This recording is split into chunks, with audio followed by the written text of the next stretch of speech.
Assalamualaikum warahmatullahi wabarakatuh. Waalaikumsalam warahmatullahi wabarakatuh. Bismillahirrahmanirrahim. Alhamdulillahirabbil alamin. Wassalatu wassalamu ala asrofil anbiya'i wal mursalin sayyidina wa habibina wa syafi'ina wa qurrati a'yunina wa maulana Muhammadin wa ala alihi wa sahbihi ajma'in.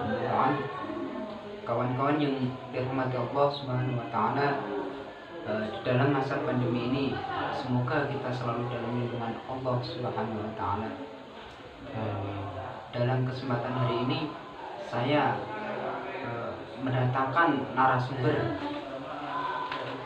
yang ahli dalam bidangnya, yaitu Ustadz Abdul Matin. Lanjut. Berbicara tentang sejarah NU, tahu berapa sih berdirinya itu? Tahun berdirinya NU pasnya itu jika di tahun Masehi itu tanggal 31 Januari tahun 1926. Lebih tepatnya lagi di tahun Hijriah itu tanggal 13 Rajab tahun 1344 Hijriah. Jadi pada tahun itu.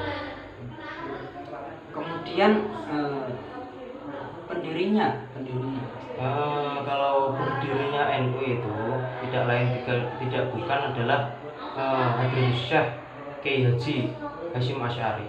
Siapa lagi lah kalau bukan beliau yang mendirikannya. Pasti semua orang pasti sudah tahu.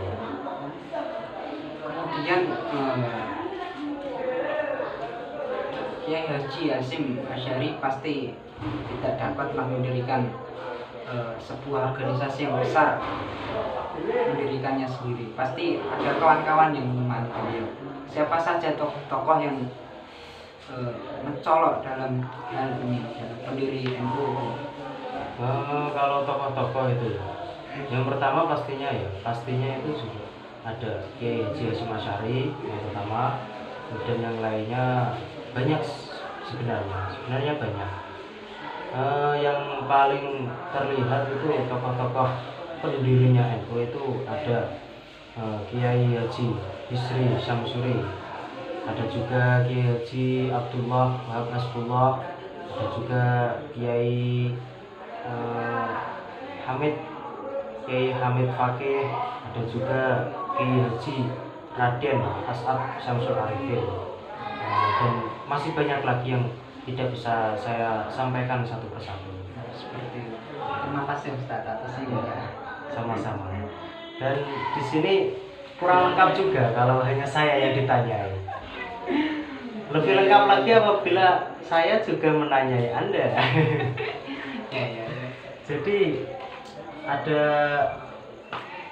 suatu permasalahan atau suatu pertanyaan yang mungkin agak mengganjal di dalam benak saya mengenai tradisi dan juga ibadah. Di sini sebenarnya apa sih perbedaan antara tradisi dengan ibadah? Mohon dijelaskan. Berbicara tentang tradisi dan ibadah, kebanyakan orang ini menganggapnya suatu perkara yang sama. Seperti itu. Namun ini berbeda, walaupun berbedanya itu sangat tipis. Jadi tradisi itu adalah suatu kebiasaan yang dilakukan oleh seseorang ataupun masyarakat secara turun-temurun, baik itu bersifat ketuhanan atau religius ataupun tidak, seperti itu. Tapi kalau ibadah itu suatu perbuatan yang dilakukan per individu dan pasti berhubungan dengan Tuhan, berhubungan dengan religius, seperti itu. Hampir sama.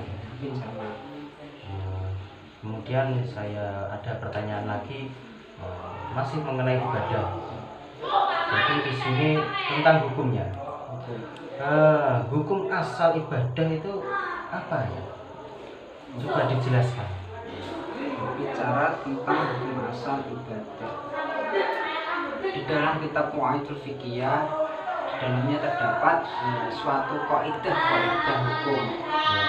Kemudian di situ juga terdapat kaidah yang mana kaidah tersebut dikatakan oleh Imam Syafi'i seperti itu.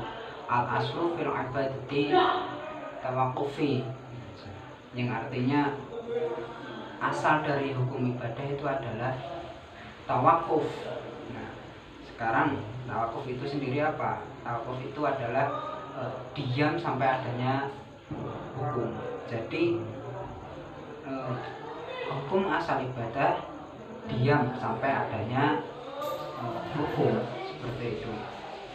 Apabila melakukan suatu ibadah namun tidak ada hukum, nah ini kan sama sekali membuat ibadah baru.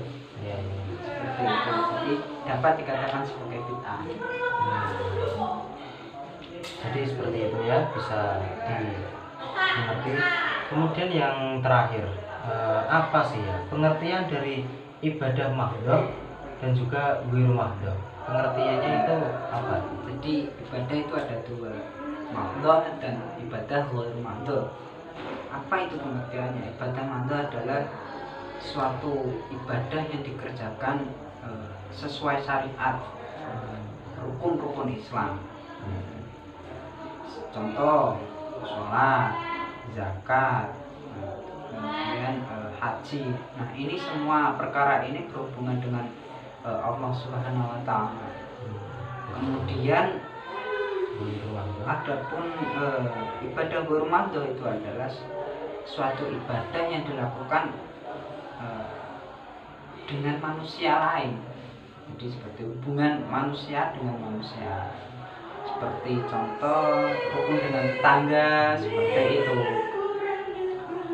Kemudian menjaga akhlak, seperti itu. Semuanya itu penting. Dua-dua ibadah ini sangatlah penting. Jadi hubungan antara vertikal dan horizontal ini harus seimbang, seperti itu.